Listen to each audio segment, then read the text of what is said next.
want to live more sustainably but aren't sure where to start or how it fits in with your everyday living? The Renewy Living podcast simplifies sustainability so you can feel confident to take small, meaningful actions that fit into your lifestyle. Based on the lands of the Awabakal and Worimi people in Newcastle, Australia, you'll learn how to live lighter on our planet through practical ideas, stories from like-minded people, and examples of businesses doing great things. With an open heart and mind, join me, Marty Lee, as we explore how to consume less, build stronger community connections, and thrive in your neighbourhood, wherever you call home. Welcome to the Renewy Living podcast. Hello, I'm Marty Lee, and welcome to the Renewy Living podcast. In this episode, I'm chatting with Emma Graham from Trees in Newcastle. They're a non-profit that's been around since 1989 and are dedicated to protecting and promoting native vegetation specific to the Hunter region. Emma's sharing some great suggestions for starting a native garden, and she will dig into why choosing plants from your local area makes a big difference, not just for your garden, but for the natural environment too. Welcome, Emma. Thanks, Marty. Thanks for having us on today. You're very welcome. We're here in your site office at Redhead. So tell us more about Trees in Newcastle. What are you about? To be honest, it's a really long-standing institution. So it's been around since 1989. And I think probably if you talk to anyone who works in the environmental field, at some stage they'll say, I worked for Trees in Newcastle. So everyone knows about it. I've only been here for a year, so I'm a very short-term custodian. But Trees in Newcastle has operated as a nursery. They've operated as a bush regeneration team and a place for volunteers to come in and assist with propagating plants and planting those out in the field as well. So it's been going for a really long time, which is quite remarkable, I think, for a not-for-profit organisation. And I didn't realise how much diversity there is in what you do. Yeah, exactly. So we have our nursery where all our plants are propagated. And then we have a bush regeneration team who go out, and their work ranges from Port Stephens, Lower Lake Macquarie, up into the Upper Hunter, where they do some bush regeneration there. And then we also have a community education part of our business as well, which delivers community education experiences, which might be things about migratory shorebirds, or could be about weeding, or could be a planting activity as well. Your strengths are in about providing plants that are native to our area. Can you describe what native or endemic means and why it's important to prioritise that? So a native plant is one that it may occur in this area, but it also occurs outside the area as well. So you may find it, across the whole of New South Wales. An endemic plant is one that just occurs in the local area. So its distribution is limited to perhaps Lake Macquarie or the Newcastle area. And that plant is really unique because it's specifically adapted to our local environment and is really special because it's only occurring here. So in terms of native plants and what they bring to the local area, for me, and everyone finds this quite different, but for me, it gives that real sense of connection to what is locally the character of our native bushland. And with that brings all the other things that link to that plant. So whether that's the unique fungi or a unique animal that likes to feed or have that area as its habitat. So a native plant is really special in connecting us to our local environment, our local community, and feeling part of our landscape. And really important when there's so much development that happens in our urban area, the importance of native and endemic plants to our area. And this is what you're all about. Absolutely. And we find particularly, in Newcastle and Lake Macquarie and the Upper Hunter, you're really looking at an environment that's kind of urban, peri-urban, and then fringing onto often farmland or mining land. So native plants are really important in that context because they can provide islands for our fauna to move across that landscape. I know you've interviewed Anna Noon before in the Tiny Forest Project, and she is a perfect example of how that can be beneficial. So I don't think we need an all or nothing approach. If we can provide these islands of habitat, then it enables corridors for our native fauna. And that's been shown to be really beneficial with many species. So from koalas to bird life as well, that they can use those corridors then to, one, keep their genetic diversity in their own population, and also to access feed sources as they travel. So Trees in Newcastle plays a really important part in that by providing plants that can really facilitate these islands of vegetation. I mean, ideally we'd have them all connected. Of course, we'd love to have them all connected, but sometimes that doesn't happen, and it can't happen. Exactly. And so your backyard could basically be a stopover point. You could think about it as, I don't know, the Macca's drive-through for a particular animal to come through and survive that journey. And those things are really important. So sometimes I guess we can be overwhelmed with trying to think we need to, establish these massive corridors and what's the point of doing something small in my backyard. But what you do is really important. Absolutely. And even for an example, in our street where we live, every house in our street, and it's only like 5 or 6 houses, have either native or endemic species in our gardens. And the amount of wildlife that comes through in our street is just adorable. Yeah, and that's great. And I know for me and my neighbours, we're constantly talking about the new birds that are coming through, the seasonal birds that come through. And, it gives a really nice point of conversation with the people in your community as well, beyond just the weather and the rain. Of course. So can you talk us through, in your nursery, what happens in order for you to get a plant? Like, how does the plant growing start? We collect all our seed locally. So it's collected from the local environment. We're not buying it in a packet from Bunnings. We collect it out in the local environment. It comes in here and then the seed is propagated. So that is done largely by our volunteer workforce, which is just incredible. We have about 40 volunteers who come into Trees in Newcastle. That's a substantial amount of volunteers who are extremely passionate about trees and the natural environment. I would say that's one of the most enjoyable parts about Trees in Newcastle, and really the nursery is the heart of Trees in Newcastle because of the volunteers. So we have volunteers come in on a Monday, Wednesday and Friday where they'll be around the propagation and potting up tables. They're all so interesting and have 1,000 stories. We have a group that tends to have a sing-along on a Monday, which is just a lot of fun. And then we have our Wednesday group and our Friday group as well. So they come in, they'll propagate from either seed or cutting, and then the plants will go through a process where they will grow in particular environments to suit their growth stage to the point where they're ready to be planted out. When I went for a tour earlier today, you have like the one greenhouse for the propagated plants, and then the next like toddler version, do you call it? The toddler version of the plants, and then sort of the teenage version of the plants who can cope with a little bit more sprinkling and water. That's exactly how I describe it. So the nursery staff use a lot more technical terms. For me, it's very much like that. We have the baby nursery where the newly planted seeds and cuttings will go, and they need a fair bit of care and gentle care in that environment.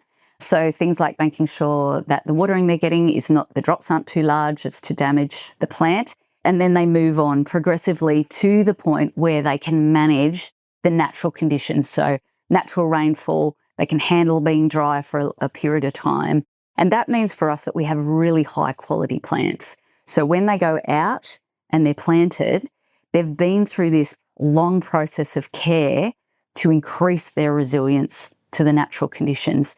And what that means is we have a really high survival rate of plants when they're put out into the field. It's something that we are super proud of. In the nursery with the teenager plants, you've got them all on tables, clearly labelled as to what project they're going to. So, for example, you've got that one table that it's got the next tiny forest that needs to be planted, and you've got all those propagated, ready to go. And then you've got other tables for plants for other projects as well. Who are your main customers for your plant?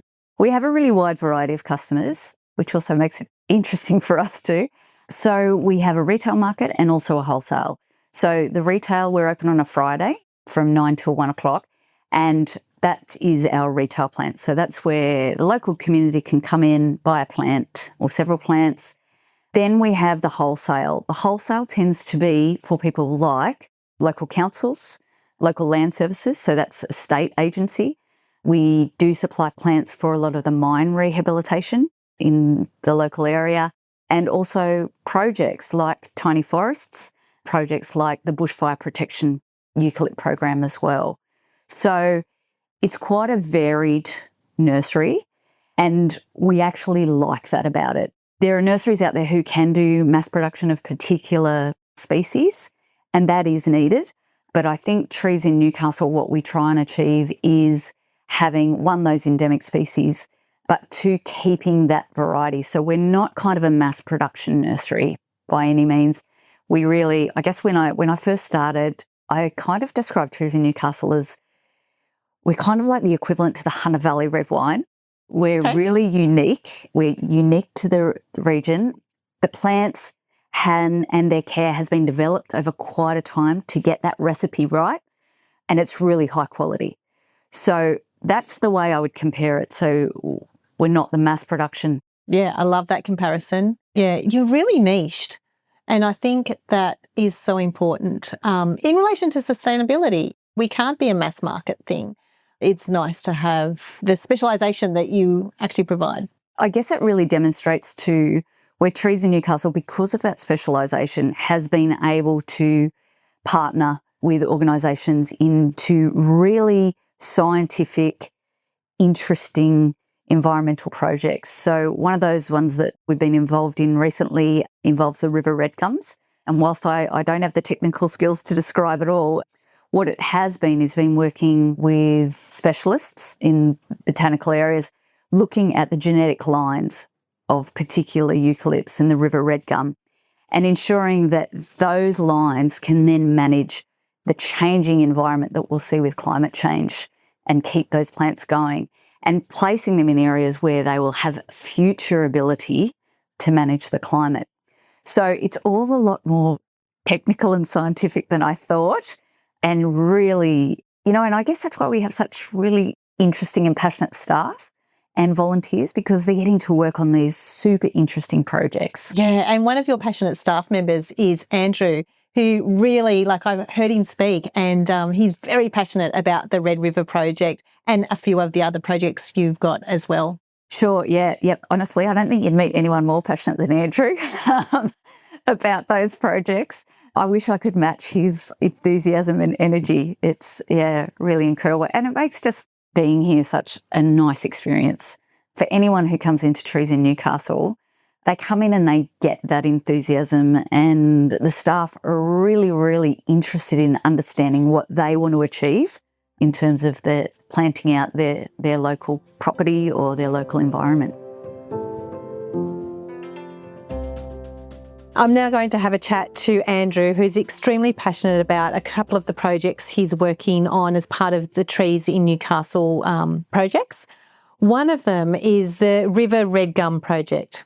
It's been really interesting, and I'm really grateful that Tin and myself has been involved in a project that's basically trying to protect and enhance the population of river red gums in the Hunter, which has actually been designated an endangered population. Eucalyptus comoldulensis, the river red gum, is our most widespread eucalypt across the continent, but on this side, on the eastern side of the dividing range, I think in the Hunter Valley, it's quite unique to occur there. And I guess with all the development and mining and agriculture, the population of river red gums that have been growing along the Hunter and the tributaries has really diminished. And there's only a dozen or more sort of little pockets of populations of the river red gum that still exist. So by linking in with certain land care groups and scientists in the field, Tin has been able to go out and help with seed collecting and also the growing of river red gum seedlings that go back to property owners and land care groups and mining companies that plant these and try and really build on the population of river reds in the Hunter. One thing that is important about that project is because there's so much scientific interest about the genetics of the river red gum is the importance for us at the nursery to maintain maternal lines. So we go out and collect seed, or seed comes in from professional seed collectors or say Broke Bulga Land Care or something like that. And it's been collected from a certain tree. And the task is for us to propagate that seed and grow seedlings and maintain that maternal line through the whole process from seed sowing until the seedlings go out the gate, so that we can be sure of a particular species provenance. It comes from such and such a tree, so that when they go and plant them, they can be labelled as such and monitored as such, and genetic analysis can be done, and they know the original source of that particular seedling. So what comes into this is the whole issue with climate change and that. And what we're now doing is we're growing seedlings from seed collected actually outside of the hunter. We normally just grow natives within the hunter region.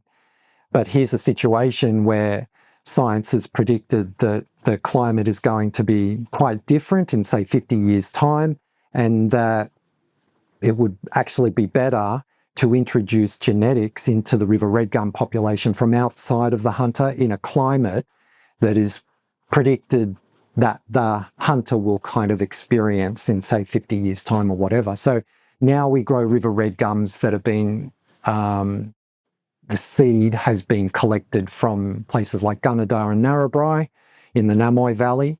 And so it's quite special, I think. And yeah, so the challenge is that when we're growing these ones collected from specific areas, how can we ensure that through the whole time they're going to be at the nursery, which involves a lot of moving around, that we are sure that a particular seedling that we're growing comes from a certain tree, from a certain area. Yeah, gosh. And that's challenging, but I think we're on top of it. Yeah, I did not realise there was so much scientific background that goes into propagation, and that for particular areas and particular plants, really important for trees that we're losing.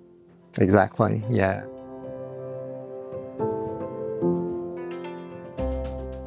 So your nursery is possible with other paid staff, not just your volunteers, and you've got other paid staff who are extremely passionate about the nursery and helping people with their plants and propagations and choosing plants that are endemic to the area. Shirley is one of those people. My name's Shirley and I'm the nursery assistant at Trees in Newcastle. The retail part of the nursery is open on one day a week, on a Friday. What are the most common questions that people have for you? Because everyone's got a different, aspect or different soil types and all that kind of thing, we get people coming in saying, I need a plant for clay soil. I need a plant for, I've got really bad drainage. I've got a really dry spot. I've got a shady spot. So usually, because we have about currently 150 different species of plants in the retail section, we can find a plant for that person's purpose. I like it. You can find a plant for everybody, everyone's needs. That everyone doesn't have. They've all got challenges. What other challenges do you see that people have that you can help with? Look, I think a lot of misconceptions about natives are you can just chuck them in, leave them, they're drought tolerant, you don't have to prune them. And this all kind of started in the 80s. And this is what gave natives a bad rap in the beginning, because people were throwing these plants in the ground and they ended up with this woody, overgrown, horrible plant. So like any plant, if you would like a nice manicured garden, you need to feed it, you need to prune it, and you need to water it when it's dry. And I noticed that myself in my own garden where I've got some natives. If I don't prune the tea tree, it does grow up really tall and I have this trunk, which for this particular area is great. But then there's another tea tree that I have in my garden where we have pruned it and it's more shrub-like. Exactly. So yeah, if you like your tea tree, if you continually tip prune that, you're going to encourage more growth and more flowers, more for the birds. What kind of beginner-friendly plants would you suggest? Depending on what you want, the first species that is you can do anything with, it goes in any kind of situation, would be Westringia. So it's the coastal roseberry. So it's a dense shrub. If you want to prune it into a ball, or if you want to prune it into a rectangle, or if you just want to let it go, it's perfect. So it usually grows right on the coast, so it's extremely hardy, but it will handle sandy soils, clay soils, frosts, anything. So that's a really good one if you don't want to kill a plant. Tick, I have one of those. It's a beautiful grey-leafed plant with white flowers. Yep. So yeah, beautiful plant. It's commonly used in council plantings and things simply because it's so hardy. Another good one, which is more of a range, is anything from the Myrtaceae family. So you've got your bottle brushes, your eucalypts, lily pillies. They're relatively fast growing. They've got very showy flowers, and you'll see wildlife be attracted to your garden straight away. They are beautiful plants when they're in flower, and they do provide that extra little bit of colour and height. That's right, yep. What steps should someone take when they're interested in planting a native garden? Is it important for them to have 100% natives in their garden? No, you can always have a mixture, and a lot of exotics and natives complement each other with colour and texture. So you don't have to be a purist. It's up to you what you would like. Some of the tips: pH is the first step, which, as I said earlier, some natives like a bit more acidic soil. And you've got to take that into consideration as well. If you're planting exotics and natives, they're going to need different types of pH and soil.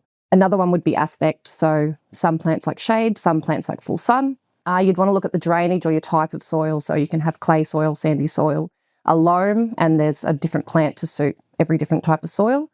Another one, careful species selection.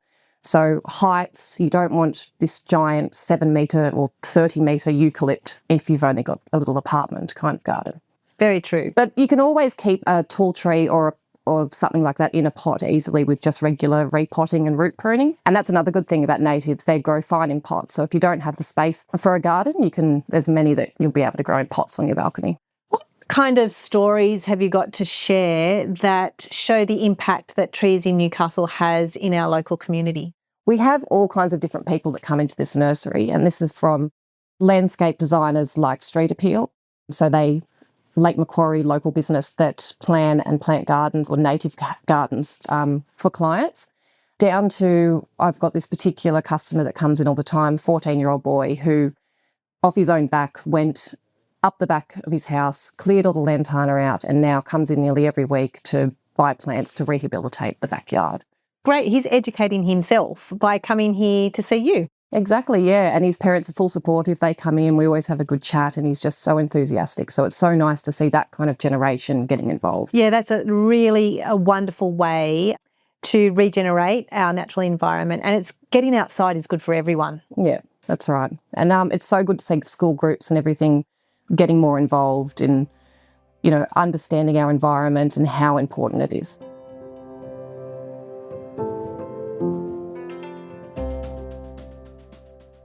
How do you think that native gardens or endemic gardens can help strengthen our community ties or give us that good quality sense of place of where we live? I think a lot of it is gaining confidence with natives. So for myself, I'm a really generalist environmentalist. So I haven't had, that real detailed horticultural training. And I actually did struggle myself to put in native gardens at my own property. And part of that reason was just not understanding the soil type. It's been very modified often in an urban context. So from my experience, what I would say is to get an appreciation of it, I think you almost have to take it on as a learning experience and do it gradually and come and seek advice from people like Trees in Newcastle. Even if we don't care if you don't come in and buy a plant, it'd be nice if you did, but we're really happy just to even have a chat about what your environment is like and what would be the best plants for that area. And I think then as you grow in confidence and as you start to learn more about what works, you start to become more observant. So one of the things when I started working here was suddenly I was really interested in, when I'm out and about doing a bushwalk, what's in flower and what's in seed. I had never noticed that before. So it just starts to, I guess, open your awareness to the native environment and even looking at, what's working well in this street? Why is that plant doing well here? Is that one I could use myself? So it's kind of like building an awareness. And to be honest, I think that's actually what makes people feel a lot more grounded and connected in a very busy world, and probably why we have such a big ongoing customer return rate and also a large volunteer force as well. So those conversations that you have with people walking in, that builds. And the sense of place that you were saying before, it reminds me of that story of Agaimi lily I grew up in the southern part of Sydney, in the Sutherland Shire, and one of those suburbs is called Gymea. And the Gymea lily really reminds me of that sense of place. So it's really lovely to hear your story about how it can give you that good sense of place and be really observant to what's working in the area and what can be right for you or your garden. Yeah, exactly. And that doesn't take anything but time, a little bit of time. So, you don't need a stack of money. You don't need any special equipment, anything like that. It's just a really good way to connect with your community and then also connect your own stories to that, which give it a lot more meaning and then can be shared in your community and, with your neighbours. How can you advocate for native plants in public spaces or impact upon local policy decisions? It's a tough one. I guess you can go through several channels. One would be engaging with your local council. And many councils do have community engagement groups like Sustainable Neighbourhoods. I understand that Lake Macquarie Council has Sustainable Neighbourhoods. There are community advisory councils in Newcastle. So that's one way you can go about it, is getting involved in those groups. Many of the impacts on native veg come through development. So having an awareness of what development applications are occurring in your local area, and there are mechanisms for feedback. I wouldn't say that they're always easy for the community to engage with, and really I think they require some understanding of environmental law, but as a group often you can kind of get that answer together. And really advocating for things like urban forest strategies and really just putting in natives in your own area by example is often the best way to advocate for that. And I think that probably often gives you a little bit more of a nicer feeling than sitting down writing a submission to a development application.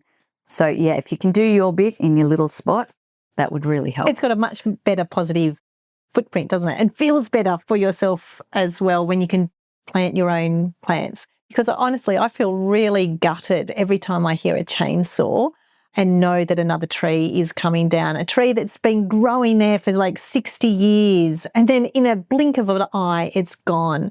It's really disheartening. So if you can do something positive about planting something, like I've got a grafted tree at home and I feel like it suits the space that I'm in. It's a tree, but it's not a 40-metre tree for urban area. It's a much smaller tree and it feels so much better to have that natural environment back in my yard, doing something positive. Yeah, and you get the enjoyment on a day-to-day basis. And I guess that brings up a really good point in that you don't need to be a complete purist about this. Certainly my yard has, whilst I work at Trees in Newcastle, it has a mix of exotics. It has a mix of natives. Some are endemic, some aren't. We definitely don't encourage people to grow exotic weeds because that can then, end up in our bushland and cause a problem. Yeah, and I remember that back in the 80s, I think it was, you could buy lantana at a nursery. Even back then, I was wondering why you could do lantana. I just don't get that. Because lantana it's got a pretty flower, but it's an absolute pest. It's interesting because all plants, obviously, when we decide to plant them, they're playing a role in our garden. So for somebody, maybe lantana was, considered a pretty flower. It would come on really easily, like most pests. Species do. That's why they're called a pest. Exactly. There was the use of bitu for stabilising dunes, willows for stabilising banks. So often the past planting of weeds has been done with good intention, but it's just got out of hand. So just take the things we know about now. Don't plant your weeds, but definitely any green's better than concrete. And have a crack at it. What are some other weeds to avoid that are quite common that people can see? The ones we generally see when we're looking at that, particularly that urban bushland fringe, the ones we tend to see are things like asparagus, ferns. Yep, so they're really quite spiky, they're low to the ground, and when you pull them out, they've got these horrible bulbs underneath. Yeah, and just a nightmare to really get out. Once they're in, they hang on to it. Often what we'll also see is mowed lawn right up to bushland in the reserves, and then you start to get the exotic grasses coming through, and just things like, agapanthus, just any plant that doesn't belong in that environment and that just can take off really easily. They'll migrate pretty quickly across that border. So come to Trees in Newcastle, have a chat to the team so that you can understand what trees and plants are suitable for your area. That's what we'd ask you to do for sure. And we'd love to have a chat. You know, everyone who comes in, and honestly, I think that's the best thing about Trees in Newcastle. You can come in and have a chat with some really experienced, interesting people who'll give you great advice. Thanks, Emma, so much for your time today. No worries. Thanks, Marty. Thank you so much for tuning in to this episode of the Renewy Living podcast. I hope you're feeling more confident about taking a localised and actionable approach to living sustainably. If this episode has inspired you to take simple action, please follow the Renewy Living podcast so you can catch every episode. We'd love it if you could share this episode with your friends. It's a great way to spread the word and help more people join the conversation about living sustainably. You can even send me an email with the episode that really made it for you. Hearing your positive actions for change helps me understand how these stories work within our shared communities. Head over to my website, renewyliving.com.au for the show notes and blog posts from this episode. I look forward to sharing more stories from the people of Newcastle as we delve into our community's diverse social and environmental practices for positive planetary change from a localised perspective.